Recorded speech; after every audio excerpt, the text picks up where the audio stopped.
Welcome to city news. నేను మీ గడ్డమనిల్. ముందుగా headlines. Mancherial జిల్లా కేంద్రంలో 12వ తేదీ ఆదివారం తెలంగాణ ఉద్యమకారుల జేఏసీ సమావేశం. హాజరు కానున్న రాష్ట్ర ఉద్యమకారుల గుర్తింపు కమిటీ సభ్యులు ప్రొఫెసర్ ఎమ్మెల్సీ కోదండరాం. మంచిర్యాల జిల్లా కేంద్రంలో ఆదివారం విశ్వ బ్రాహ్మణ వధూవరుల పరిచయ వేదిక.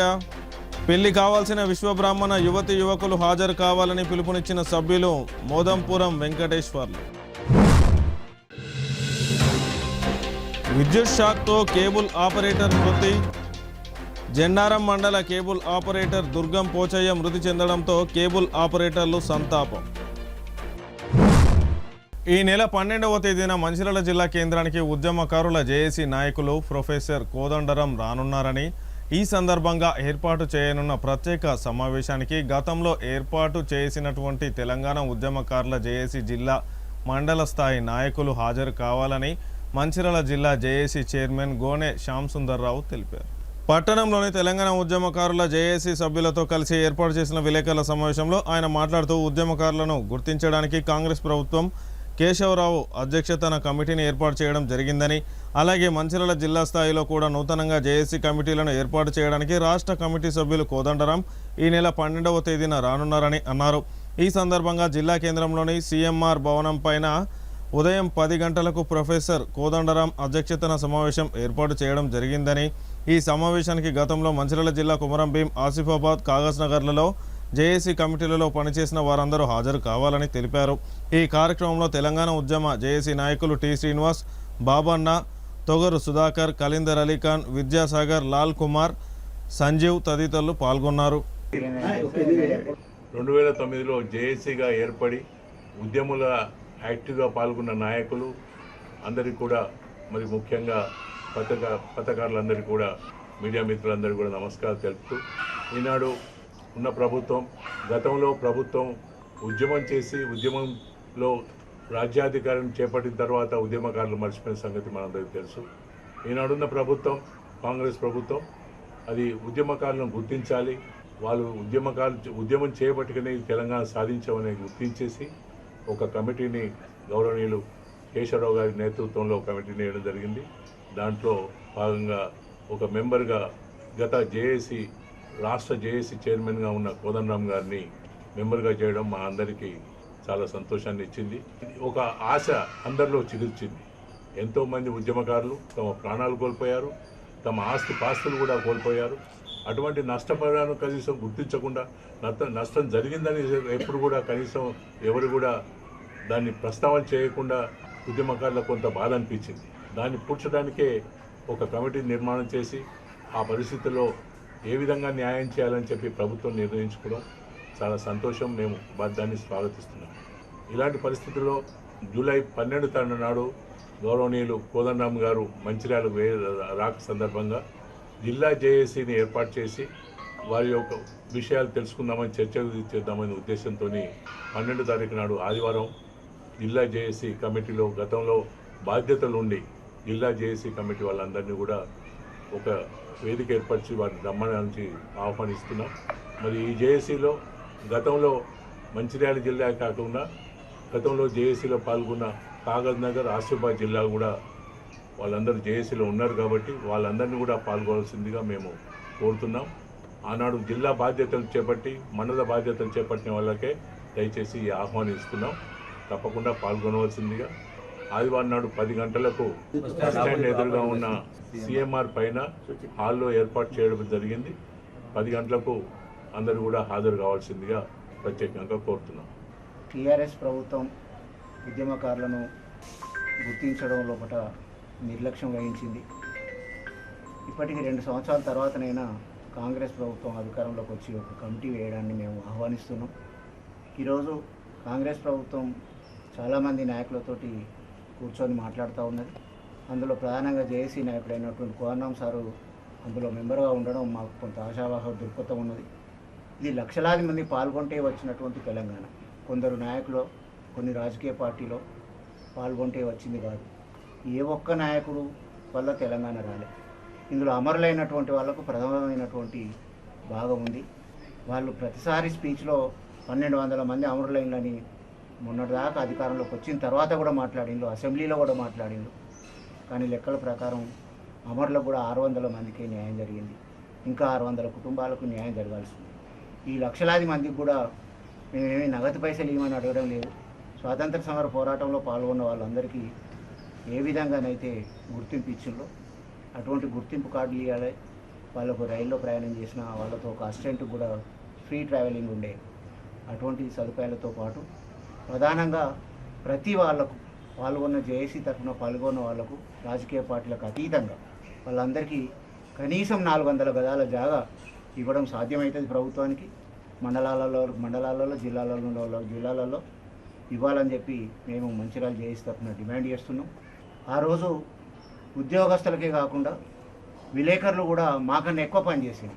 ఏ జేఏసీలో ఎక్కడ మీటింగ్ జరిగినాడో గంట సేపు పలానా సంఘం వచ్చి మాట్లాడి వెళ్ళిపోయేది. కానీ పొద్దుటి నుండి సాయంత్రం దాకా అందరినీ ప్రపంచానికి తెలియజెప్పిన వాళ్ళు విలేకరులు, పోలీసులు కూడా పాల్గొన్నారు. పొద్దుటి నుండి సాయంత్రం దాకా వాళ్ళు ఉద్యోగస్తులు అయినప్పటికీ ఒకవేళ వాళ్ళు కనుక రిటైర్ అయినటువంటి వాళ్ళు ఉంటే దీని కింద ఉద్యమకారుల కింద వాళ్ళకు కూడా భూమిని ఇవ్వాలని చెప్పి ఈ సందర్భంగా మేము ప్రభుత్వానికి విన్నవించుకుంటున్నాం, డిమాండ్ కూడా చేస్తున్నాం. తారీఖు సుచిత్ర ఫంక్షన్ హాల్లో జేఏసీ సమావేశం ఉంది. ఆ సమావేశానికి గౌరవనీయులు పెద్దలు కోదండరామ్ గారు రావడం జరుగుతుంది. తెలంగాణ ఉద్యమకారులకు గత 10 సంవత్సరాలు గత ప్రభుత్వం ఏ మాత్రం కూడా పట్టించుకునే పరిస్థితులు లేకుండే.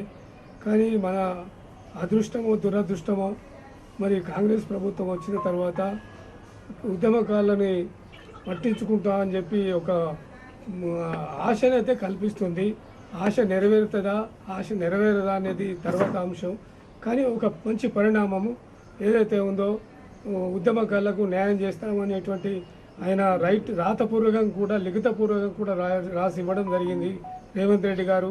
మరి ఈ రకంగా వాళ్ళు సాయం అంటే 1200 మంది విద్యార్థులకు చనిపోతే 600 మంది విద్యార్థులు చనిపోయారని చెప్పి చెప్పడం జరిగింది. కానీ ఇది చాలా శోచనీయమైన విషయము.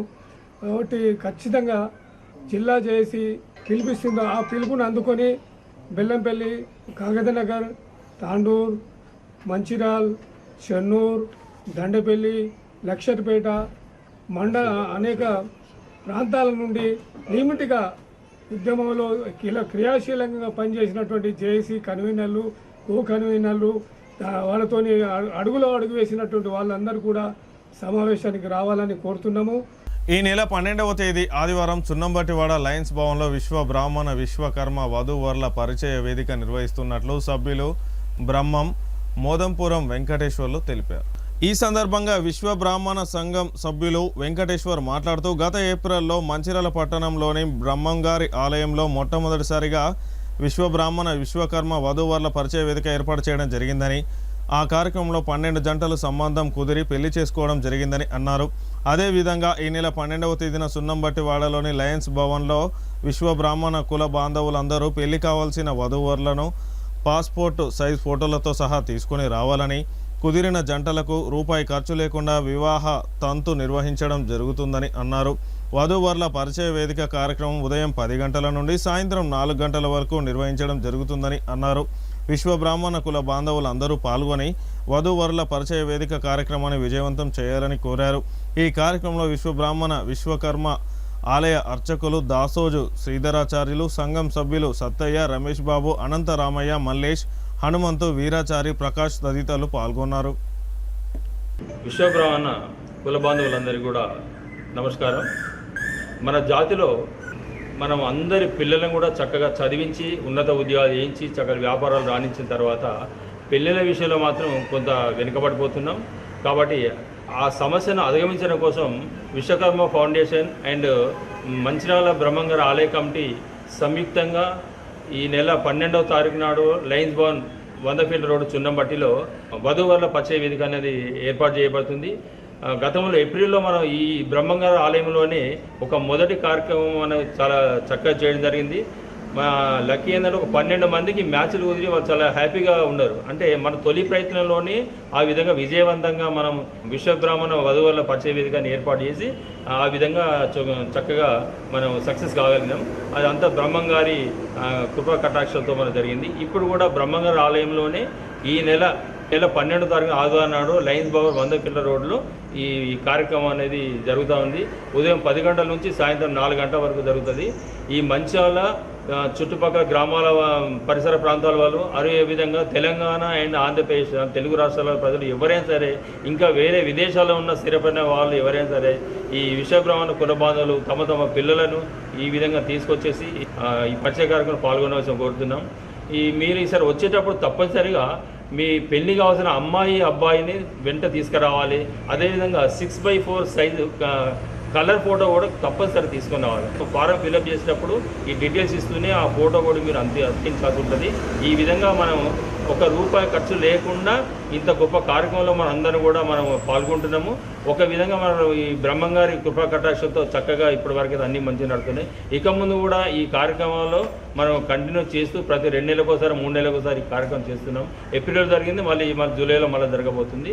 ఏది ఏమైనా ఇలాంటి గొప్ప కార్యక్రమాన్ని మనం అందరం కలిసి చేసుకుంటాం. ప్రతి ఒక్కరు కూడా భాగస్వాములై ఈ విధంగా సపోర్ట్ చేస్తూ మన పెళ్లి కావాల్సిన అమ్మాయి అబ్బాయిలకు చక్కని సంబంధాలు చూసుకొని వాళ్ళ భవిష్యత్తును ఆనందమయంగా తీర్చిదిద్దే విధంగా మనం అందరం బాధ్యత తీసుకుందాం. మంచిర్యాల పట్టణంలో పోతులూరు వీరబ్రహ్మేంద్ర స్వామి ఆలయంలో మంచిర్యాలలో 12వ తారీఖు వివాహ పరిచయ వేదిక ఏర్పాటు చేయడం, ఈరోజు పాంప్లెంట్ యొక్క ఆవిష్కరణ కార్యక్రమంగా పట్టణ ప్రముఖ కార్యక్రమం జరిపించే పెద్దల సమపక్షంలో ఈ గుళ్ళో ఈరోజు ఏర్పాటు చేయడం జరిగింది. కావున పరిసర ప్రాంతాలు కానీ ఇతర జిల్లా వాసులు కానీ వారి యొక్క పిల్లలకు పెళ్ళిళ్ళు తిరిగి అలసిపోయి సంబంధాలు కుదిరినటువంటి వాళ్ళు ఈ వేదికలో వచ్చి వాళ్ళకు తగిన అబ్బాయి కానీ అమ్మాయిని కానీ ఏర్పరచుకోవచ్చు.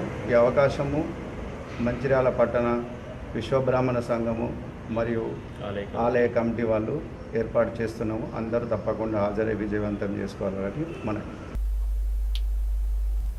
మంచిర్యాల మున్సిపల్ కార్పొరేషన్ పరిధిలో నిర్వహిస్తున్న ఓటరు జాబితా ప్రత్యేక సమగ్ర సవరణ కార్యక్రమాన్ని వేగవంతం చేయాలని 58వ డివిజన్ కార్పొరేటర్ బొట్ల అనిత సత్యనారాయణ తెలిపారు. ఎస్ఐఆర్ పై అవగాహన కల్పించడానికి 58వ డివిజన్లో ఇంటింటికి తిరుగుతూ కార్పొరేటర్ బొట్ల అనిత సత్యనారాయణ మాట్లాడారు. సర్ ఎన్యూమరేషన్ ఫారాలు నింపడంలో సమస్యలు సందేహాలు ఉంటే సంబంధిత కార్పొరేటర్ను కానీ బిఎల్ఓ బిఎల్ఏలను సంప్రదించాలని కోరారు. దేశంలో ప్రజాస్వామ్యాన్ని బలోపేతం చేయాలంటే ఓటరు సమగ్ర సర్వే అత్యవసరమని, ప్రతి ఒక్కరూ తమ ఓటును నమోదు చేసుకోవాలని అన్నారు. ఎన్యూమరేషన్ ఫారాలను బిఎల్ఓల నుండి తీసుకొని వెంటనే పూర్తి చేసి తిరిగి వారికే ఇవ్వాలని కోరారు. కార్పొరేషన్ పరిధిలో 58వ డివిజన్ సర్ ప్రక్రియను పూర్తి చేయటంలో ముందుండాలని ఆయన పిలుపునిచ్చారు. ఈ కార్యక్రమంలో బిఎల్ఓలు విజయలక్ష్మి, పుష్ప, బీజేపీ నాయకులు రాకేష్, కిషోర్, డివిజన్ ప్రజలు తదితరులు పాల్గొన్నారు. ప్రతిష్టాత్మకంగా తీసుకున్నటువంటి ఓటర్ సర్వేను మా మంచిర్యాల పట్టణంలో 58వ డివిజన్లో నిర్వహించడం జరుగుతుంది. మొదటి భాగంగా ఎన్యుమిలేషన్ ఫామ్స్ అనేటువంటిది ప్రతి ఇంటికి ఇవ్వడం జరిగింది. వాటిని ఏ విధంగా రింపాలి, 2002లో ఉన్నటువంటి ఓటు ఎందుకు రింపాలి, 2002లో లేనటువంటి ఓటు ఏ విధంగా రింపాలి, కొత్తగా ఓట్లను ఏ విధంగా చేంజ్ చేసుకోవాలి అనేటువంటి విషయం పైన ఇక్కడ ఉన్నటువంటి బిఎల్ఓ మరియు వివిధ పార్టీల నుంచి వచ్చినటువంటి బిఎల్ఓ వన్లు వారందరికీ అవగాహన కల్పించడం జరిగింది. అందులో భాగంగానే ఈరోజు ఫామ్లు ఏవైతే రింపినటువంటి ఫామ్స్ ఉన్నాయో వాటిని తీసుకుంటూ మరియు త్వరగా ఫామ్లను పూర్తి చేసి బిఎల్ఓ గారికి ఇవ్వాలని మేము ప్రతి ఇంటికి వెళ్ళి తెలియజేయడం జరుగుతుంది. కొన్ని విషయాలలో బిఎల్ఓ గారు కూడా మీకు సంప్రదించాలనుకుంటే మీ ఫామ్ మీద బిఎల్ఓ గారి నెంబర్ ఉంటుంది. ఏమన్నా సందేహాలు ఉన్నట్టు ఏంటంటే వారిని ఫోన్ ద్వారా అడిగి ఆ యొక్క సందేహాలను తీర్చుకోవాల్సిందిగా మేము తెలియజేస్తున్నాం. ఎంత త్వరగా మీరు ఫామ్స్ రింపి ఇచ్చినట్టయితే మన ఎన్యుమిలేషన్ అనేటువంటిది మన వాడలో ప్రక్రియ పూర్తవుతుంది. అందులో భాగంగా మనం 58వ డివిజన్లో ఈ ప్రక్రియలో ముందు భాగంలో ఉండాలని, మనం ప్రజాస్వామ్యకు ముందు భాగంలో ప్రజాస్వామ్యాన్ని కాపాడవలసినటువంటి వాళ్ళుగా మనం ఈ యొక్క ఓటర్ లిస్ట్ అనేటువంటిది ఈ 60 డివిజన్లలో మన 58వ డివిజన్ ముందు భాగం నుండి ఎన్యుమిలేషన్ ఫామ్స్ అనేటువంటి త్వరగా పూర్తి చేసి బిఎల్ఓ గారికి ఇవ్వాలని, ఏదన్నా మీకు సందేహాలు ఉండినట్టయిందంటే నన్ను కానీ మా బిఎల్ఓ కానీ బిఎల్ఓ ఏలను కానీ సంప్రదించి వెంటనే త్వరగా పూర్తి చేసి ఇవ్వాలని ఈ సందర్భంగా మీ అందరికీ తెలియజేస్తున్నాను. సమగ్ర ఓటర్ సవరణలో భాగంగా ఈరోజు మంచిర్యాల మున్సిపల్ కార్పొరేషన్ 58 డివిజన్ 150 బూత్లో ఎన్యూమరేషన్ ప్రక్రియను స్థానిక కార్పొరేటర్ బొట్ల అనిత సత్యం గారితో కలిసి పరిశీలించడం జరిగింది. ప్రతి ఒక్క ఓటర్కి కూడా ఎన్యూమరేషన్ ఫామ్ ఇచ్చి దానిపై అవగాహన కల్పించి 2002లో ఓటు ఎక్కడ ఉందో కూడా ఆన్లైన్లో వారు కానీ ఓటర్స్ వెతికి పెట్టి వాళ్ళకు ఫామ్ ఎలా ఫిల్ చేయాలో అవగాహన కల్పించే కార్యక్రమం ఈరోజు ఇక్కడ చేపట్టడం జరిగింది. మంచిర్యాల మున్సిపల్ కార్పొరేషన్ నస్పూర్ సంగమల్లయ్యపల్లె దర్గా వద్ద గత 3 రోజులుగా నిర్వహిస్తున్న ఉర్సు ఉత్సవాలు ఈ రోజు కూడా విజయవంతంగా కొనసాగుతున్నాయి. ఈ సందర్భంగా Telangana state Islamic board Syed Masood Alisha Warsi మాట్లాడుతూ సంగమల్లయ్యపల్లె దర్గా వద్ద నిర్వహిస్తున్న ఉర్సు ఉత్సవాల్లో భాగంగా ఈరోజు ఆడపడుచులకు గోరింటాకు కార్యక్రమాన్ని నిర్వహించడం జరిగిందని, ఈ యొక్క కార్యక్రమానికి మాజీ ఎమ్మెల్యే నడిపెల్లి దివాకర్ రావు పాల్గొని పూజలను నిర్వహించారని వారు తెలిపారు. అనంతరం అన్నదాన కార్యక్రమం, శాలువా కార్యక్రమం నిర్వహించామని తెలిపారు. 9వ తేదీన సాయంత్రం 5 గంటల నుండి రాత్రి 10 గంటల వరకు ఊరేగింపు కార్యక్రమంతో ఉర్సు ఉత్సవాలు ముగుస్తాయని పేర్కొన్నారు. ఈ కార్యక్రమంలో మహిళా భక్తులు, ముస్లిం సోదరిమణులు తదితరులు పెద్ద సంఖ్యలో పాల్గొన్నారు.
ఈ సంవత్సరం కూడా జగత్మాత గోరంటాకు పూజ జరిగింది. ఇందులో చాలా ఆడపడుచులు, నా అక్కలు, చెల్లెళ్ళు వచ్చి జయప్రదం చేశారు. కుల మతాలకు అతీతంగా అందరూ వచ్చి నాకు సహకరించారు. పేరు పేరున వాళ్ళకు ధన్యవాదాలు చెబుతున్నాను. ఇందులో డిపార్ట్మెంట్ నాకు సహకరించింది, ప్రభుత్వం కూడా సహకరించింది. వాళ్ళకు కూడా నేను ధన్యవాదాలు చెబుతున్నాను. ఇలాగే ప్రతి సంవత్సరం జరగాలని చెప్పి ఆ జగత్మాతకు ప్రార్థన చేస్తున్నాను. ఈరోజు గోరంటాకు పూజ జరిగింది, మరియు సన్నాయి మేళ ఉంది, అన్నదానం జరిగింది. రేపు ప్రొద్దున 12 గంటలకు బాబా తాజుద్దీన్ రహమతుల్లాహి శాలువా ఊరేగింపు నుంచి సీసీలో ముఖ్యమైన రోడ్ల మీద తిరుక్కుంటూ రాత్రి 10 గంటలకు మళ్ళా దర్గాకు చేరుకుంటుంది. మరుసటి రోజు బాబా తాజుద్దీన్ రహమతుల్లాహి నాగ్పూర్ చేరుకొని మొక్కులు తీర్చుకుంటుంది. ఇలాగే ప్రతి సంవత్సరం జరగాలని, కుల మతాలు భేదాలు లేకుండా, కుల మతాలకు అతీతంగా అందరూ హిందూ ఈ భూమికి ప్రేయర్ చేస్తూ, ఈ భూమికి प्यार करते हुए जिंदगी बिताना बोल के मैं उन तमाम लोगों को मैं दुआ करता हूं और तमाम लोगों से मैं సెలవు తీసుకుంటున్నాను. జెండారం మండలం రాంపూర్, తిమ్మాపూర్ గ్రామాల పరిధిలో సంభవించిన విద్యుత్ ప్రమాదంలో దండపల్లి మండలంలోని నాగసముద్రం గ్రామానికి చెందిన దుర్గం పోచయ్య అనే వ్యక్తి మృతి చెందారు. స్థానికులు తెలిపిన సమాచారం ప్రకారం కేబుల్ వైర్ల కింద పడిపోవడంతో వాటిని సరిచేసేందుకు దుర్గం పోచయ్య ప్రయత్నించారు. విద్యుత్ స్తంభం వద్ద కేబుల్ను సరిచేస్తుండగా అది ప్రమాదవశాత్తు సమీపంలో ఉన్న 11 kV విద్యుత్ తీగలకు తగిలింది. దీంతో పోచయ్యకు తీవ్ర విద్యుద్ఘాతం తగిలి అక్కడికక్కడే కుప్పకూలిపోయారు. ప్రమాదాన్ని గమనించిన రాంపూర్ గ్రామానికి చెందిన కేబుల్ ఆపరేటర్ అరవింద్ స్థానికుల సహాయంతో వెంటనే స్పందించి బాధితుణ్ణి కారులో లక్షట్పేట ప్రభుత్వ ఆసుపత్రికి తరలించారు. అయితే మార్గ మధ్యంలోనే పోచయ్య పరిస్థితి విషమించి మృతి చెందాడు. మృతుడు పోచయ్యకు భార్య, 3 పిల్లలు ఉన్నారు. కుటుంబ పెద్దను కోల్పోవడంతో ఆ కుటుంబం శోకసంద్రంలో మునిగిపోయింది. లక్షట్పేట, దండపల్లి, జెన్నారం కేబుల్ ఆపరేటర్లు సంతాపం వ్యక్తం చేశారు.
ఫోన్ చేసి 1:50 పాలగాని అరేంజ్ చేసి ఫోన్ చేసి ఇట్లా చేసిన సార్ చెప్పోగా కరెంట్ షాక్ అయింది, కింద మీద చేస్తుంది అన్న అర్జెంట్గా కార్ ఫోన్ చేసి చెప్పింది.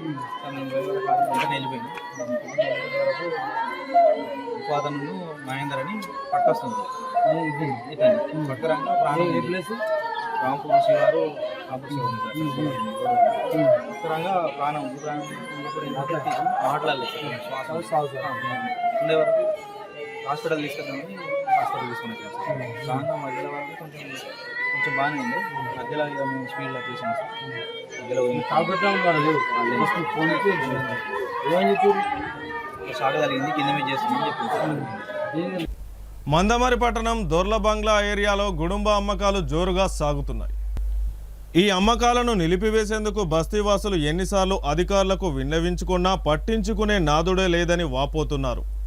గురువారం దొర్లబంగ్లా ఏరియా వాసులు ఏర్పాటు చేసిన సమావేశంలో గొర్రె రామచందర్, కనకం రవీందర్, బచ్చలి సురేందర్, బత్తుల సరితలు మాట్లాడుతూ గత 25 సంవత్సరాల నుండి దొర్లబంగ్లా ఏరియాలో గుడుంబ అమ్మకాలను ప్రోత్సహిస్తున్న వారిని శిక్షించాలని, అమ్మకాలను పూర్తిగా నిలిపివేయాలని డిమాండ్ చేశారు.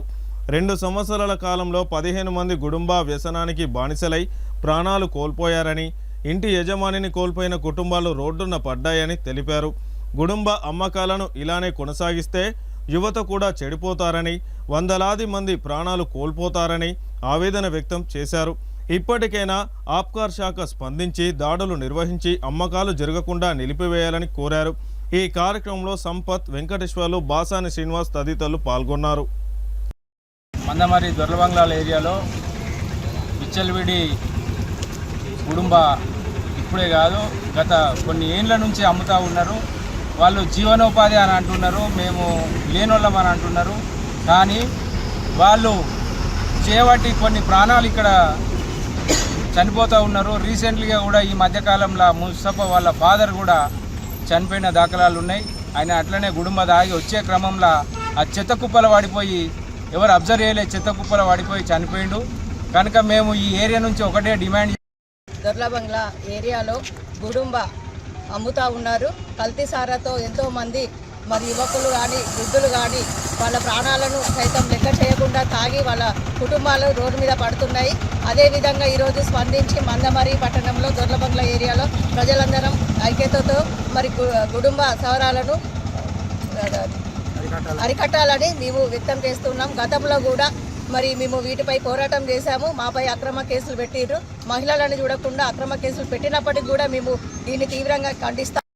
మారిన కుటుంబ సవరాలపై ప్రజలందరూ ఐక్యతతో ఏకమై ఖచ్చితంగా దాడి చేసి ఎక్సైజ్ శాఖ వారికి మేము విన్నవించుకునే ఏంటంటే దీన్ని ఖచ్చితంగా అరికట్టకపోతే చాలా చిన్న యువత కూలి పని చేసుకునే వాళ్ళు ఫ్యామిలీల తాళీలను తాకట్టు పెట్టుకుంటూ, పట్టగలుసులో తాకట్టు పెట్టుకుంటూ ఆ కుటుంబ తాగి వాళ్ళ పేగులు ఖరాబ్ అయి ఎక్కడ పడితే అక్కడనే పడి చనిపోతున్నారు. దాంట్లో ఏమో కెమికల్ చీపురులతో పుచ్చి ఆ డబ్బాలలో పెడితే ఒక డబ్బా 3 డబ్బాలుగా మారి దాన్ని అంతటి మధ్య ఉత్పత్తి చేసి వాళ్ళు డెవలప్ అవుతున్నారు. కూలి పని చేసేవాడు అక్కడనే ఉండి వాళ్ళ భార్య పురుషుల పిల్లలకు కూడా జీవనాధారం లేకుండా. సింగరేణికి సంబంధించి తాడిచెర్ల 2 బ్లాక్ను ఎలాంటి ఆంక్షలు లేకుండా ప్రధాని మోడీ కేంద్ర బొగ్గు గనుల శాఖ మంత్రి కిషన్ రెడ్డి కేటాయించడం హర్షణీయమని బీజేపీ రాష్ట్ర నాయకులు ఏమాజీ పేర్కొన్నారు. బెల్లంపల్లి పట్టణంలో నిర్వహించిన విలేకరుల సమావేశంలో ఆయన మాట్లాడారు. ఎలాంటి షరతులు లేకుండా సింగరేణికి కేటాయించడంతో 2500 కోట్ల లాభం సింగరేణికి వచ్చినట్లయిందని పేర్కొన్నారు. మొత్తం 182 మిలియన్ టన్నుల బొగ్గు ఉత్పత్తి అవుతుందని తెలిపారు. సంవత్సరానికి 6 మిలియన్ టన్నుల ఉత్పత్తి చేయవచ్చునని అన్నారు. దీంతో 1200 మందికి ఉద్యోగ అవకాశాలు లభిస్తాయని వెల్లడించారు. ఈ బ్లాకును కేటాయించడంతో సింగరేణి భవిష్యత్తు 600 వెల్లడించారు. ప్రధాని మోడీ అన్ని వర్గాల సంక్షేమానికి కృషి చేస్తున్నారని వివరించారు. సింగరేణి భవిష్యత్తును మార్చే నిర్ణయం ప్రకటించినటువంటి ప్రధానమంత్రి నరేంద్ర మోడీ గారికి మరియు కేంద్ర బొగ్గు గనుల శాఖ మంత్రి కిషన్ రెడ్డి గారికి హృదయపూర్వక ధన్యవాదాలు తెలియజేస్తా ఉన్నాను. మరి నిన్న తాడిచెర్ల 2 కోల్ బ్లాక్ను సింగరేణి సంస్థకు ఎలాంటి ఆక్షన్ లేకుండా డైరెక్ట్గా కేటాయించడం అనేది చాలా అరుదైనటువంటి విషయం. మరి ఇలాంటి ఒక గొప్ప నిర్ణయం తీసుకొని మరి సింగరేణి సంస్థ యొక్క భవిష్యత్తు, కార్మికుల యొక్క భవిష్యత్తును మార్చేటటువంటి నిర్ణయం తీసుకోవడం అనేటటువంటిది చాలా గొప్ప నిర్ణయం. కాబట్టి ఈ నిర్ణయం తీసుకొని సింగరేణి సంస్థ భవిష్యత్తును, కార్మికుల భవిష్యత్తును మార్చనున్నటువంటి ప్రధానమంత్రి నరేంద్ర మోడీ గారికి హృదయపూర్వకంగా మరి బెల్లంపల్లి నియోజకవర్గ ప్రజల తరఫున కృతజ్ఞతలు తెలియజేస్తా ఉన్నాం.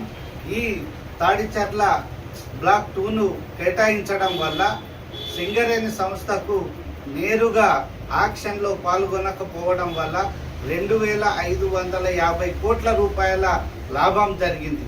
అదేవిధంగా ఈ బ్లాక్ను కేటాయించడం వల్ల సుమారు 182 మిలియన్ టన్నుల బొగ్గు ఉత్పత్తి కానున్నది. అదేవిధంగా 40 నుంచి 50 సంవత్సరాల పాటు బొగ్గు ఉత్పత్తి జరుగుతుంది. ప్రతి సంవత్సరం 6 మిలియన్ టన్నుల బొగ్గు ఉత్పత్తి జరగడం వల్ల మరి సింగరేణి సంస్థకు లాభం జరగనున్నది. అదేవిధంగా సింగరేణికి 64,000 కోట్ల రూపాయల లాభం వస్తూ ఉన్నది. అదేవిధంగా ఈ రాష్ట్ర ప్రభుత్వానికి కూడా మరి ఊరు మందమరి 24వ వార్డులో సాగరిక 10 సంవత్సరాల అమ్మాయి. వారి తండ్రి గత కొన్ని రోజుల క్రితమే వీళ్ళ తల్లిని ఈమెను విడిచి వెళ్ళిపోగా వీళ్ళ అమ్మమ్మ దగ్గర వీళ్ళ అమ్మ ఈ పాప జీవనం కొనసాగిస్తున్న క్రమంలో గత 7 రోజుల క్రితం సాగరిక తల్లి అనారోగ్యంతో చనిపోవడంతో మంచిర్యాల మున్సిపాలిటీ సిబ్బంది ఆమె దహన సంస్కరణలు చేయడం జరిగింది.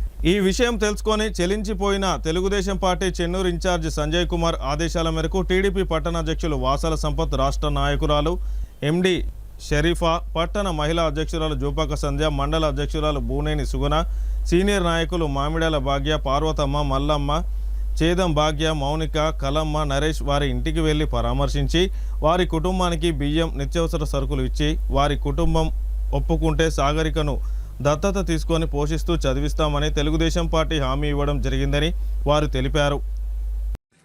మందమరి 24వ వార్డులో ఊరు మందమరి 24 వార్డులో ఈ సాగరిక అనే అమ్మాయి మరి వాళ్ళ తండ్రి ఎటో వెళ్ళిపోయిండు. వాళ్ళ అమ్మ మరి 3 సంవత్సరాలు అనారోగ్యంతో మంచాలుంటే ఈ పాపనే మరి అన్నీ చూసుకొని వాళ్ళ అమ్మ కూడా ఇప్పుడు వీళ్ళ అమ్మమ్మ ఈమె కూడా వీళ్ళు ముగ్గురే మహిళలు ఉండగా మొన్న వీళ్ళ తల్లి కూడా చనిపోయి 6 రోజులు అవుతుంది.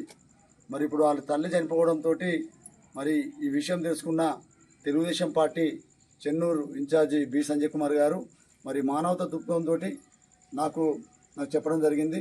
మరి అమ్మాయికి మనం ఏ విధమైన సహాయం చేద్దాం, అదేవిధంగా అవసరమైతే వాళ్ళ కుటుంబీకులు ఒప్పుకుంటే దత్తత తీసుకొని చదివిపిస్తామనే విధంగా మరి మా నాయకుడు చెప్పాడు.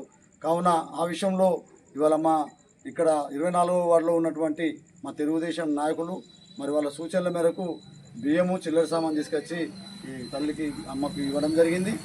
భవిష్యత్తులో ఈ అమ్మాయికి అన్ని విషయాలలో తెలుగుదేశం పార్టీ అండగా ఉంటుంది.